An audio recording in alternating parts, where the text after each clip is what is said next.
Welcome students. Modern history के एक और सेशन में आपका स्वागत है। आज हमारी क्लास नंबर 20 होगी, जिसमें हम लोग बटलर समिति, देसी रियासतें, द्वितीय विश्व युद्ध और पाकिस्तान की मांग से संबंधित कुछ क्वेश्चन को सॉल्व करेंगे। इससे पहले हम लोगों ने कांग्रेस का त्रिपुरी संकट और प्रांतीय चुनाव आदि क्वेश्चन कर चुके थे, जो वीडियो अपलोड हो चुकी है। तो आज जो हम देसी रियासतों के संबंधित क्वेश्चन करने जा रहे हैं, उसके संबंध में जानकारी ये है कि बेसिकली जो आप सब जानते होंगे कि देसी रियासतों का जो विलय है वो सर्वप्रथम 1947 से ही स्टार्ट हो गया था। लेकिन उससे पहले, जब आज़ाद भारत आज़ाद नहीं हुआ था, उससे पहले वर्ष 1927 में एक देसी रियासतों के लिए बटलर समिति का गठन किया गया था। इसका उद्देश्य भारत सरकार तथा भारतीय रियासतों के बीच में संबंधों की जांच करना था। ठीक है। उसके बाद भारतीय नरेश जो जितने थे रियासतों के राजा थे, उन लोगों ने एक सुप्रसिद्ध वकील थे, सर लेजली, इनका नाम था लेजली स्कॉट। ठीक है। इनकी अध्यक्षता में इनके द्वारा कमेटी के सम्मुख अपना दृष्टिकोण प्रस्तुत करने के लिए नियुक्त किया गया था। ठीक है। ये तो आपका बटलर समिति वाला पॉइंट हो गया। फिर वर्ष 1939 में Bharat Prajamandal all India state people Congress का जवाहरलाल नेहरू जी को अध्यक्ष भी चुना गया। और फिर बाद में जो 1947 जब भारत आज़ाद हुआ, तो उसके बाद धीरे धीरे विलय स्टार्ट हो गया। तो आज मतलब ये क्वेश्चन रखने का मेरा पहला उद्देश्य ये था कि जो देसी रियासतें जब जो बाद में पढ़ेंगे, जिनका विलय भारत में 1947 के बाद हुआ, उससे पहले का थोड़ा सा घटनाक्रम ये है कि 1927 में जो बटलर कमेटी का गठन किया गया था और उसका क्या क्या उद्देश्य थे। तो ठीक है, तो पहला क्वेश्चन इससे संबंधित हम देखते हैं। वर्ष 1927 की बटलर कमेटी का उद्देश्य क्या था। ठीक है। तो सीधा सीधा इसका आंसर हो जाएगा, भारत सरकार तथा देसी राज्यों के मध्य संबंधों को सुधारना या उनके आर्थिक वित्तीय संबंधों की जांच करना आदि कुछ दृष्टिकोण था। तो पहला क्वेश्चन आपको ये हो जाएगा। नेक्स्ट क्वेश्चन है, all India state people conference का गठन कब हुआ। तो ये हुआ 1927 में। ठीक है, 1927 में इसका गठन हुआ था। ओके, चलिए आगे देखते हैं। देखिए, इसका गठन 1927 में हुआ था और 1939 में इसका अध्यक्ष चुना गया था जवाहरलाल नेहरू जी को। ओके, नेक्स्ट क्वेश्चन है, निम्नलिखित में कौन 1939 में भारत प्रजामंडल या all India state people conference के अध्यक्ष थे। तो मैं बता ही चुका हूँ, जवाहरलाल नेहरू जी थे। ठीक है। ओके, और ये क्वेश्चन है, भारतीय संघ में रजवाड़ों का विलय अधिकाधिक किस सन में हुआ। तो बता ही चुका हूँ मैं, 1947 के बाद स्टार्ट हो गया था। ठीक है। जैसे जम्मू कश्मीर हो गया, हैदराबाद, जूनागढ़, ठीक है, टिहरी आदि, ये सब चीज़ें हो गई। तो ये कुछ क्वेश्चन थे देसी रियासतों से संबंधित। अब अगला जो हमारा टॉपिक रहेगा वो द्वितीय विश्व युद्ध रहेगा। द्वितीय विश्व युद्ध से संबंधित क्वेश्चन होंगे, लेकिन ये प्रॉपर द्वितीय विश्व युद्ध से संबंधित नहीं है कि द्वितीय विश्व युद्ध किस कारण से हुआ, कौन लड़े या किसका था। बट हमारा ऐसा द्वितीय विश्व युद्ध परिप्रेक्ष्य प्रॉपर रूप से हमारा केंद्रित रहेगा भारत के संबंध में। ठीक है, भारत के ऊपर उसका क्या प्रभाव पड़ा, उस समय तत्कालीन परिस्थितियां कैसी थी, तो उससे संबंधित इन क्वेश्चन को हम देखेंगे।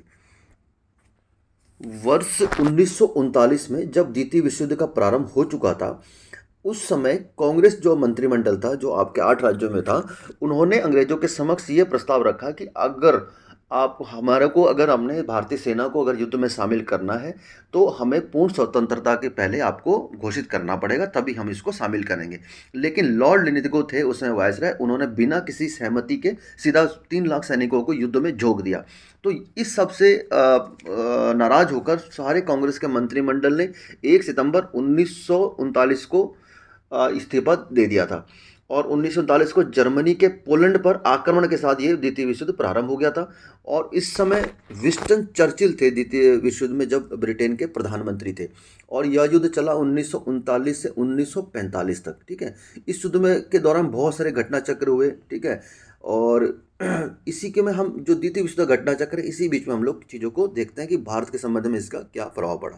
तो ठीक है, ये पहला क्वेश्चन हम देखते हैं। क्या है कल पहला क्वेश्चन, द्वितीय विश्व युद्ध के संबंध में भारतीय राष्ट्र कांग्रेस की क्या नीति थी। तो यही नीति थी। इसका तटस्थता इसका आंसर नहीं होगा। इसका आंसर होगा, पूर्ण स्वतंत्रता का आश्वासन मिलने पर ब्रिटेन को सहयोग प्रदान किया जाएगा। ठीक है। नेक्स्ट क्वेश्चन क्या कहता है, ये कथन और कारण वाला है। द्वितीय विश्व युद्ध में भारतीय राष्ट्रीय कांग्रेस ने अंग्रेजों को सहयोग प्रदान किया था। कारण, क्योंकि उन्हें पूर्ण स्वराज प्राप्त होने की आशा थी। तो ये दोनों के दोनों असत्य हैं। कुछ सहयोग भी प्रदान नहीं किया था और पूर्ण स्वराज होने की आशा भी उनको नहीं थी। जो ये आशा स्टार्ट हुई थी, ये हुई थी 1942 के बाद जब भारत छोड़ो आंदोलन स्टार्ट किया गया था। तो दोनों के दोनों ये असत्य हो जाएंगे। ठीक है, ओके। नेक्स्ट है, वर्ष 1939 में सभी प्रांतों में कांग्रेस मंत्रिमंडल ने त्यागपत्र दे दिया था। बिल्कुल सही है। कांग्रेस ने द्वितीय विश्व युद्ध के संदर्भ में वायसराय के जर्मनी के विरुद्ध युद्ध घोषित कर देने के निर्णय को स्वीकार नहीं किया। तो बिल्कुल यही यही कारण था। तो ए और आर दोनों सही हैं और आर ए की सही व्याख्या है। ठीक है, नेक्स्ट क्वेश्चन। 1939 में कांग्रेस मंत्रिमंडल ने 7 प्रांतों से त्यागपत्र दे दिया था। तो इसका कारण क्या था? देखिए, कांग्रेस अन्य 4 प्रांतों में मंत्रिमंडल नहीं बना पाई थी, ये भी गलत हो जाएगा। ठीक है, और उसके बाद कांग्रेस वाम पक्ष के उदय से मंत्रिमंडल का कार्य कर सकना संभव हो गया था, ये भी गलत हो जाएगा। उनके प्रांतों में बहुत अधिक सांप्रदायिक अशांति थी, ये भी गलत हो जाएगा। तो इसका ऑप्शन डी ठीक हो जाएगा। उपरोक्त कथनों में ए बी सी में कोई भी सही नहीं है, सिर्फ एक ही कारण था इसका। ठीक है, कांग्रेस का कारण ये था कि द्वितीय विश्व युद्ध में जो बिना पूछे इनसे बिना सलाह किए सारे सैनिकों को झोंक देना। ठीक है, तो द्वितीय महायुद्ध कब समाप्त हुआ? तो इसकी डेट तो मैं पहले बता चुका हूँ, 1945 में समाप्त हुआ। 1939 से चलकर 1945 में समाप्त हुआ। द्वितीय विश्व युद्ध के समय ब्रिटेन का प्रधानमंत्री कौन था? तो विंस्टन चर्चिल प्रधानमंत्री था। ठीक है, तो ये थे कुछ इंपॉर्टेंट क्वेश्चन द्वितीय विश्व युद्ध से संबंधित। अब हम लोग देखेंगे पाकिस्तान की जो मांग की गई थी। पाकिस्तान की मांग जब भारत का विभाजन प्रारंभ होने से पहले पहले की सारी घटना है। ठीक है, और इसमें जब पाकिस्तान की मांग की गई थी। ठीक है, ओके, ठीक है। तो पाकिस्तान की मांग से संबंधित हम कुछ जानकारी पहले एकत्रित करते हैं, फिर क्वेश्चन की तरफ आगे बढ़ेंगे। देखिए, सबसे पहले जो हमारे पास कन्फ्यूजन रहता है कि सबसे पहले मांग किसने करी, पाकिस्तान शब्द किसने रचा। ठीक है, फिर मुस्लिम लीग के कौन सा अधिवेशन में पाकिस्तान की मांग करी, सारे क्वेश्चन हमारे पास आते हैं। पाकिस्तान शब्द कहाँ से आया और ये जो प्रस्ताव था तैयार किसने किया। तो ये आज के सेशन में आपको सारे क्वेश्चन का जवाब मिलेंगे, कन्फ्यूजन बिल्कुल भी नहीं होगा। तो पहला मैं आपको बताना चाहता हूँ कि वर्ष 1930 में एक अधिवेशन हो रहा था मुस्लिम लीग का, 1930 का इलाहाबाद अधिवेशन। तो उसमें क्या था कि जो सर मोहम्मद इकबाल थे, सर मोहम्मद इकबाल जो एक कवि भी थे, ठीक है, राष्ट्र कवि भी थे। तो उन्होंने पहली बार एक पृथक राष्ट्र का प्रस्ताव रखा। सबसे पहले एक पृथक, मुसलमानों के लिए एक पृथक राष्ट्र का विचार रखा। तो उनका था कि मेरी इच्छा होगी कि पंजाब, उत्तरी सीमा प्रांत, सिंध, बलूचिस्तान को मिलाकर एक पृथक राज्य बना दे। ये तो पहला हुआ इकबाल जी के भाषण के शुरुआत। फिर एक चौधरी रहमत अली थे कैम्ब्रिज विश्वविद्यालय के। ठीक है, कैम्ब्रिज विश्वविद्यालय में पढ़ने वाले चौधरी रहमत अली थे। उन्होंने 1933 में पहली बार पाकिस्तान शब्द दिया। ठीक है, पाकिस्तान शब्द का जिक्र किया। और ये पाकिस्तान शब्द कहाँ से आया? ये जो पाकिस्तान शब्द आया, ये जो आपके ब्रिटिश भारत की 5 उत्तरी राजनीतिक इकाइयाँ थी।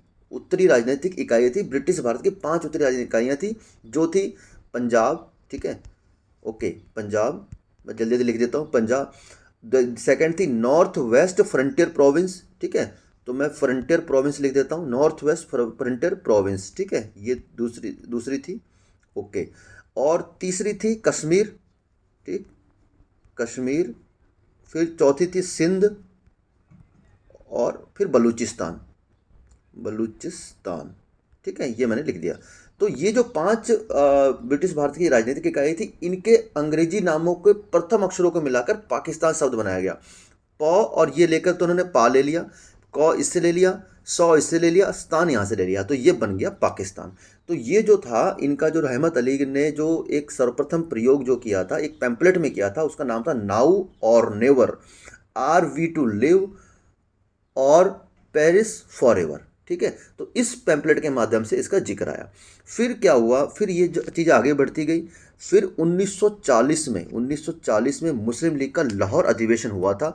उस लाहौर अधिवेशन की अध्यक्षता करी थी मोहम्मद अली जिन्ना ने। ठीक है, हम लोग स्टार्टिंग से कहते हैं जिन्ना ने पाकिस्तान की मांग करी, नहीं, ये बाद में हुआ। स्टार्टिंग हो चुकी थी 1930 से। तो इन्होंने एक बढ़ चढ़कर एक मंच पर रखा, राष्ट्र मंच पर इस मांग को रखा, और उसमें पहली बार पाकिस्तान की मांग की गई। शब्द तो पहले आ चुका था, फिर पाकिस्तान की मांग करी। जिन्ना ने भाषण देते हुए कहा था कि वे एक अलग मुस्लिम राष्ट्र के अतिरिक्त और कुछ भी स्वीकार नहीं करेंगे। ठीक है, और ये इसके बारे में जानकारी थी। और इसका जो प्रस्ताव बोला जाता है कि जो मसौदा था, ये तैयार किसने किया था? तो ये जो प्रारूप मसौदा जिसने भी तैयार किया था, उनका नाम था सिकंदर हयात खान, सिकंदर हयात खान। ठीक है, तो इससे संबंधित जानकारी है। अब इसके बाद में जो क्वेश्चन आएंगे उसमें हम लोग थोड़ा थोड़ा पढ़ते जाएंगे और उसमें आंसर भी हमारे निकलते जाएंगे। ठीक है, पहला है, भारतीय मुसलमानों के लिए पाकिस्तान शब्द का सबसे पहला प्रयोग किसने किया था? तो मुझे नहीं लगता अब आपको इसका आंसर ढूंढने में दिक्कत होगी। तो सबसे पहले जो इस्तेमाल किया, सर मोहम्मद इकबाल ने 1930 में इलाहाबाद अधिवेशन में। ठीक हो गया, ओके। नेक्स्ट क्वेश्चन है, मुसलमानों के लिए पृथक राष्ट्र का विचार किसने दिया था? फिर से मैं रिपीट कर रहा हूँ क्वेश्चन, ठीक है, कंफ्यूज बिल्कुल नहीं होना है। सर मोहम्मद इकबाल ने। ठीक है, अब यहाँ पर रहमत अली भी आएगा, मोहम्मद अली जिन्ना भी आएगा ऑप्शन में, काफ़ी सारे ऑप्शन आएंगे, तो ऑप्शन को घुमा फिरा के पूछा जा सकता है। ठीक है, नेक्स्ट क्वेश्चन, पाकिस्तान के अलग राज्य आंदोलन का नेतृत्व किसने किया था? ठीक है, अब नेतृत्व की बात आ रही है, प्रस्ताव किसने रखा, पाकिस्तान शब्द किसने दिया, वो सब नहीं पूछ रहा, अब पूछे नेतृत्व किसने किया। तो नेतृत्व जो किया था मोहम्मद अली जिन्ना ने, स्टार्ट हुआ था 1940 के लाहौर अधिवेशन से। ठीक है, ओके। अगला क्वेश्चन देखते हैं हम लोग, निम्नलिखित में किसने मोहम्मद अली जिन्ना को हिंदू मुस्लिम एकता का दूत कहा था? तो ये दूत कहने वाली थी सरोजनी नायडू। ठीक है, देखो इनका कहने का मतलब यह है कि वो इनको चाहती थी कि हम इनको किसी भी तरीके से हिंदू मुसलमान कांग्रेस एक समन्वय बना के रखना चाहते थे। ठीक है, तो लेकिन उस समय कंडीशन ही कुछ और हो रखी थी, उनको मुस्लिम राष्ट्र की अलग धुन सवार हो रखी थी, तो फिर उन्होंने इस चीज़ को दरनिकार कर दिया। ठीक है, नेक्स्ट क्वेश्चन, नेहरू एक राष्ट्रभक्त है जबकि जिन्ना एक राजनीतिज्ञ है, ये किसके द्वारा कथन व्यक्त किया गया था? ये जो कथन था ना, ये था सर मोहम्मद इकबाल। एक नेहरू जी की पुस्तक है डिस्कवरी ऑफ इंडिया। ठीक है, डिस्कवरी ऑफ इंडिया के एक पृष्ठ है, 352 नंबर पृष्ठ है, उसमें लिखा गया था कि नेहरू जी ने बोला है कि मैंने एक मुलाकात करी थी इकबाल जी के साथ में, तो उन्होंने उस बोला था कि आप मतलब नेहरू एक राष्ट्रभक्त हैं जबकि एक जिन्ना राजनीतिज्ञ है, क्योंकि इकबाल जी को बाद में इस चीज़ को समझ आ गया था। ओके, क्वेश्चन नंबर 7 है, निम्नलिखित में कौन एक मोहम्मद अली जिन्ना के विषय में सही नहीं है? ठीक है, तो मोहम्मद अली जिन्ना के संबंध में सही नहीं है बोला है कि वो दो राष्ट्र के सिद्धांत के समर्थक थे। ठीक है, उन्होंने 1940 के मुस्लिम लीग के लाहौर के वार्षिक अधिवेशन की अध्यक्षता कर, ये भी ठीक है। असहयोग आंदोलन में उन्होंने भाग नहीं लिया था, ये भी ठीक है। तो ये तो सारे ठीक हो जाएंगे। अब ऑप्शन डी मुझे समझ नहीं आया, मैंने इनका आंसर भी इसमें रखा हुआ है, आंसर तो इसका आयोग ने डी दिया है। अब वे सदैव डायरी रखते थे नहीं रखते थे, ये मुझे थोड़ा सा अटपटा सा लगा ऑप्शन इसका, तो ठीक है दे रखा है तो ले लिया, बट जबकि मेरा जो मकसद था इन तीनों ऑप्शनों को आपके सामने रखने का था। ठीक है, और ये तो बकलोल टाइप का लग रहा है मेरे को ऑप्शन। ठीक है, चलिए आगे बढ़ते हैं। नाउ और नेवर पैम्फलेट किसने लिखा है? तो नाउ और नेवर जो पैम्फलेट था, मैं आपको बताया था, चौधरी रहमत अली ने लिखा था, और इसी में इन्होंने पाकिस्तान शब्द पहले पर गढ़ा था।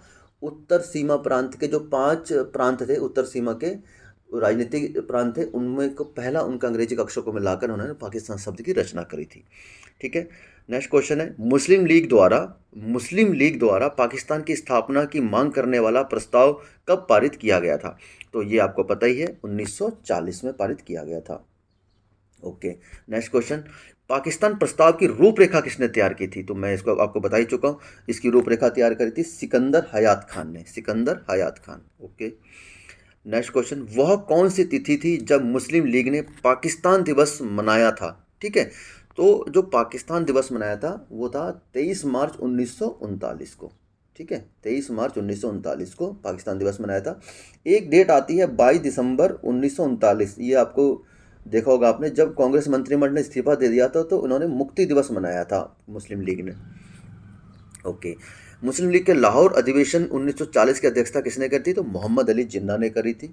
ठीक है, मुस्लिम लीग ने भारत के विभाजन की मांग का प्रस्ताव अपने किस अधिवेशन में किया था? ये आज का लास्ट क्वेश्चन है, ये लाहौर अधिवेशन में किया था। तो मैं उम्मीद करता हूँ ये जो तीनों टॉपिक थे इससे संबंधित आपके डाउट भी क्लियर हो गए होंगे, और इम्पोर्टेंट क्वेश्चन को आपने यहाँ पे हमने देख भी लिया है। ठीक है, तो ठीक है, ये आज का हमारे सेशन का लास्ट क्वेश्चन था। अगला जो हमारा सेशन रहेगा उसमें हम लोग ये जो घटनाक्रम है 1940 के बाद वाला 45 तक, जब कैबिनेट मिशन आएगा, व्यक्तिगत सत्याग्रह भी आएगा, उसमें क्रिप्स प्रस्ताव भी आएगा, कैबिनेट मिशन भी आएगा, उन सारे प्रश्नों को हम लोग देखेंगे। भारत छोड़ो आंदोलन भी इसमें महत्वपूर्ण घटना है, तो फिर धीरे धीरे हम इसको समाप्ति को आगे बढ़ेंगे। तो ठीक है, उम्मीद करता हूँ आपके लिए ये सीरीज़ लाभदायक सिद्ध हो रही होगी। मिलते हैं नेक्स्ट वीडियो में, तब तक के लिए जय हिंद।